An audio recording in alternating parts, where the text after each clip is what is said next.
नमस्कार, खबरों का पंचनामा देख रहे हैं आप। मैं हूं राधिका राज।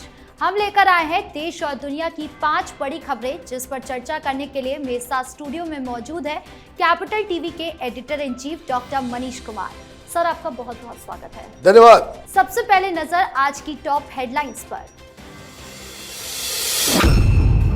जयशंकर ने यूएनजीए में पाक की पोल खोली, आतंकवाद का असली चेहरा बेनकाब, स्टेट पॉलिसी पर दिया करारा जवाब। स्वदेशी और लोकल का नया अभियान, पीएम मोदी ने मन की बात में देशवासियों से खरीदी और निर्माण में स्वदेशी अपनाने की अपील की। बरेली में बवाल के बाद सीएम योगी का धड़ाधड़ एक्शन, स्थिति सामान्य, मौलाना तौकीर को भेजा जेल। बिहार में बजट विवाद भड़का, तेजस्वी ने नीतीश को दी चुनौती, पूछा पैसा कहां से आएगा। लद्दाख में आंदोलनकारियों की मुश्किलें बढ़ी, सोनम वांगचुक के पाक आईएसआई लिंक की जांच जारी। खबरों की शुरुआत में सबसे पहले बात संयुक्त राष्ट्र महासभा में विदेश मंत्री एस जयशंकर के जलवे की। उन्होंने आतंकवाद पर पाकिस्तान की पोल खोली, आतंकवाद को पाकिस्तान की स्टेट पॉलिसी बताया। पाकिस्तान की तरफ से उठाए सारे सवाल का जयशंकर ने करारा जवाब दिया। उन्होंने कहा कि पाकिस्तान ने खुद सीमा पार आतंकवाद को मान्यता दी और इसे बढ़ावा दिया। जयशंकर ने पहलगाम हमला और टेरर फंडिंग जैसे मुद्दे पर भी पाकिस्तान को धोया। भारत ने पाकिस्तान की दोहरी नीति को बेनकाब किया। सर, आज जिस तरीके से एस जयशंकर का बयान आया है, पाकिस्तान को धोया है, क्या पाकिस्तान के पास इसका कोई जवाब है? देखिए, पाकिस्तान तो पूरे जनरल असेंबली में झूठ बोल करके वो निकल गए। शहबाज शरीफ ने झूठ की झड़ी लगा दी वहां, और भाषण इस तरीके का कि जैसे लगता है कि कोई सब स्टैंडर्ड व्यक्ति जिसको जबरदस्ती वहां बिठा दिया गया है वो आकर के कि हम युद्ध जीत गए।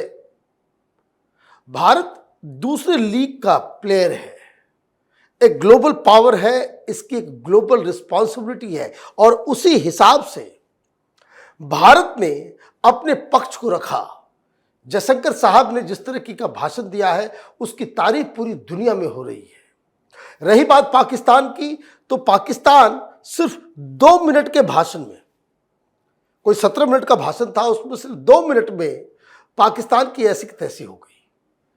क्योंकि जिस हिसाब से जयशंकर साहब ने बताया कि आज की दुनिया में जो सबसे ज्यादा जरूरी है कि एक ग्लोबल तरीके से एकजुट होने का आतंकवाद के खिलाफ, और पाकिस्तान इसका केंद्र है, ग्लोबल कैपिटल ऑफ टेररिज्म है, ये भारत की तरफ से कहा भी गया।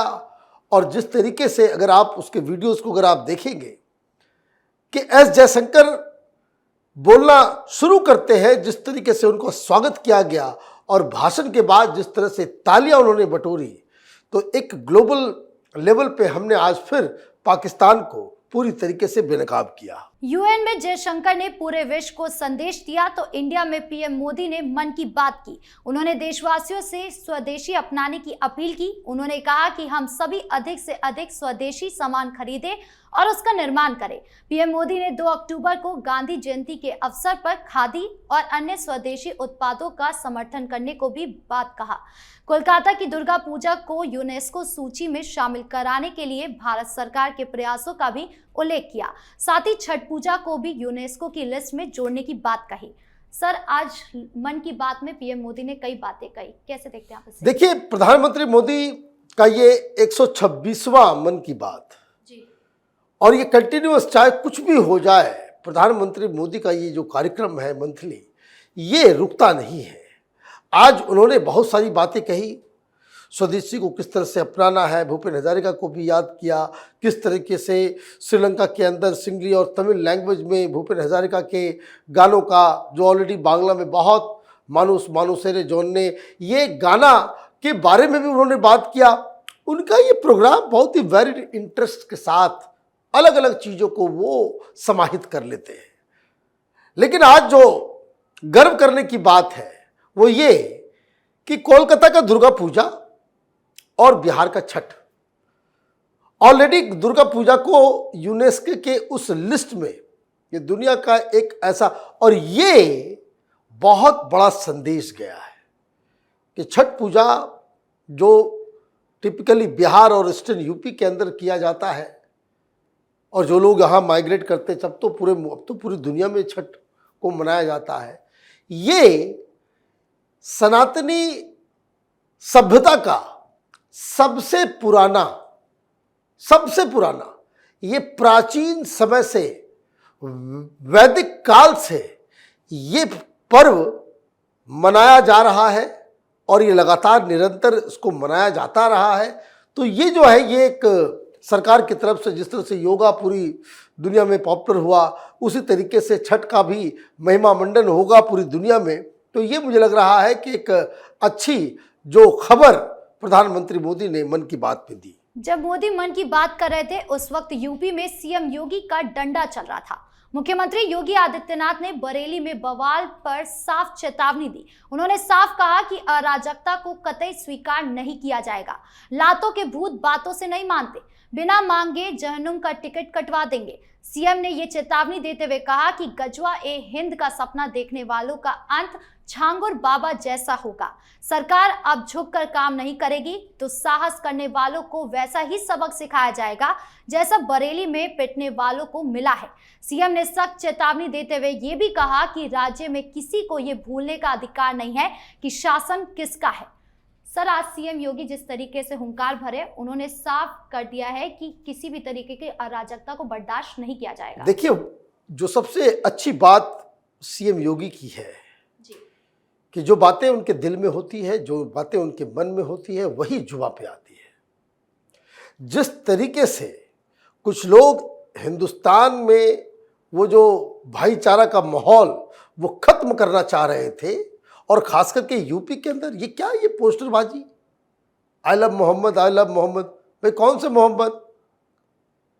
लिखो भाई पैगंबर मोहम्मद, तो बात समझ में आती है। पोस्टर लगाना अच्छी बात है कि आज फिरंगी महली की तरफ से जो है बयान आ गया कि ये पोस्टरबाजी बंद होना चाहिए। ये इस तरह से पोस्टर छापना, पोस्टर बनाना, ये गैर इस्लामिक है।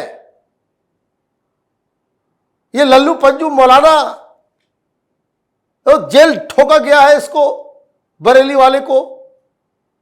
तो आप उत्पात मचाते हो, बवाल काटते हो, पुलिस एक्शन होता है तो आप जाकर के रोते हो कि देखो मुसलमानों के ऊपर बड़ा अत्याचार हो रहा है, और दिल्ली में बैठे पत्रकार देखिए मुसलमानों के साथ बड़ा अत्याचार हो रहा है।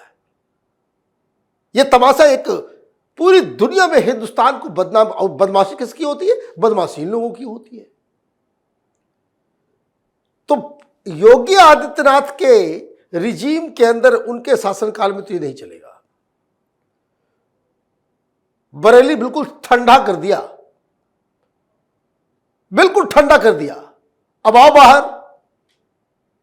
गोली आप चलाएंगे, तमंचे लेकर के चलेंगे? कोई रिलीजन का हिस्सा है वो जो तमाशा आप लोग कर रहे हो? ये तौकीर रजा, ये तो नप गया, ये तो गया, अकल ठिकाने आएगी। अभी जब 4 साल 5 साल जेल के अंदर सड़ता रहेगा। क्यों?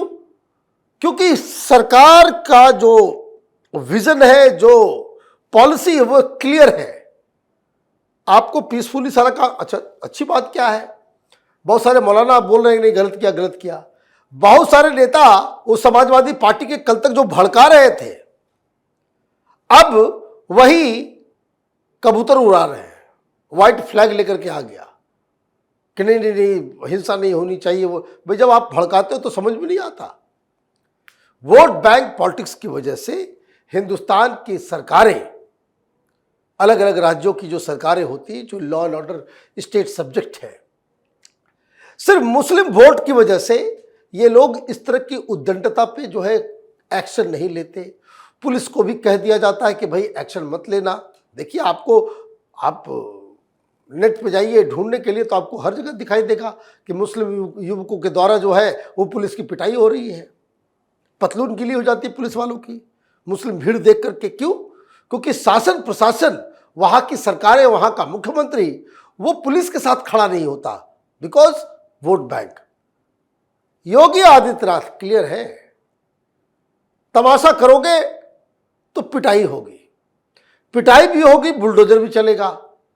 तो ये जो आज बलरामपुर में क्लियर कट उन्होंने सिग्नल दिया, और अच्छी बात ये रही कि झांगुर के बारे में भी जो है योगी आदित्यनाथ को याद है। उन्होंने कहा कि झांगुर वाला हालत करेंगे सबका, तो ये हालत वैसी करनी चाहिए। और ये सिर्फ योगी आदित्यनाथ ही नहीं, देश के हर मुख्यमंत्री को योगी आदित्यनाथ से सीखना चाहिए कि इस तरह का जब बवाल होता है तो कैसे उसे टैकल किया जाता है। जी, अब बात बिहार की सियासत की। नेता प्रतिपक्ष तेजस्वी यादव ने मुख्यमंत्री नीतीश कुमार पर जोरदार हमला बोला। उन्होंने कहा कि सरकार ने 3.5 लाख करोड़ रुपए का बजट पेश किया है, लेकिन बड़े वादे और घोषणाएं बजट से कई गुना ज्यादा है। तेजस्वी ने पूछा कि ये पैसा कहां से आएगा और परियोजनाओं का वित्तीय प्रबंध कैसे होगा। उन्होंने पारदर्शिता की मांग करते हुए मुख्यमंत्री को डिबेट करने की चुनौती भी दी। सर, तेजस्वी यादव ने सीधी सीधी चुनौती दे दी है। भाई ऐसा है, तेजस्वी यादव को इकोनॉमिक्स कौन पढ़ा रहा है? जी, है कौन पढ़ा रहा है? ये मिर्ची लगी है। किस चीज की मिर्ची लगी है? वो मिर्ची लगी है कि महिलाओं के 75 लाख महिलाओं के बैंक अकाउंट में 10,000 रुपए चले गए। अभी और सेकंड खेप भी आने वाला है। अब इसका तो कोई जवाब है नहीं। तो आप क्या कर रहे हो? आप बजट, अरे भाई बजट की कहानी तो बाद में आएगी। अभी जो सरकार जो योजनाएं घोषणा कर रही है और डिलीवरी भी कर रही है, तो प्रधानमंत्री मोदी पैसे दे रहे हैं। अभी जो 10,000 रुपया गया जीविका दीदी के बैंक खाते में, 75 लाख महिलाओं के बैंक खाते में जो पैसा गया वो केंद्र दे रहा है। तो क्या बजट का मतलब भी समझ में आता है तेजस्वी यादव को? प्रशांत किशोर कह रहे थे जीडीपी का जो है फुल फॉर्म बता दे तो वो जो है चुनाव छोड़ देंगे। तो जो व्यक्ति 9वीं पास है वो इस तरह के सवाल जवाब करता है ना, तो वो शोभा नहीं देता है। दिक्कत क्या है कि अगर कोई सरकार कुछ वादा करती है, उसको फुलफिल नहीं कर पाती है, तब आप इस तरह के सवाल खड़ा करो। यहाँ तो घोषणा की गई और 10 दिन के बाद 10,000 रुपये जो है बैंक अकाउंट में ट्रांसफर भी हो गया। फिर ये सब सवाल जो है वो गौण हो जाते हैं। ये सवाल पूछने का पॉलिटिकल मतलब यही है कि तेजस्वी यादव इस 10,000 वाले स्कीम के बाद उनकी हिम्मत ने जवाब दे दिया है। वो चुनाव हार रहे हैं, ऐसा उनको एहसास हो चुका है। जी, अब बात आखिरी खबर की। लद्दाख को आग के हवाले करने वाले सोनम वांगचुक की मुश्किलें बढ़ती जा रही है। लेह में हुए हिंसक प्रदर्शनों के बाद उन्हें अरेस्ट कर जोधपुर जेल भेज दिया गया है। वहीं लद्दाख के डीजीपी ने बड़ा बयान दिया। उन्होंने कहा कि सोनम वांगचुक के पाकिस्तानी लिंक की जांच की जा रही है। 24 सितंबर की हिंसा में 17 सीआरपीएफ जवान और 70 से ज्यादा नागरिक घायल हुए। डीजीपी ने बताया कि पाकिस्तान का पीआईओ सोनम वांगचुक के संपर्क में था। सर, आज बहुत बड़ा खुलासा किया है कि सोनम वांगचुक का पाकिस्तानी कनेक्शन। देखिए, पीआईओ का मतलब क्या हुआ? पाकिस्तानी इंटेलिजेंस ऑपरेटर, मतलब आईएसआई। और वहां के डीजीपी ने बकायदा प्रेस कॉन्फ्रेंस करके खुलासा किया कि वो जो आईएसआई का जो ऑपरेटर है, जो पाकिस्तानी जासूस है, उसको पकड़ लिया गया है।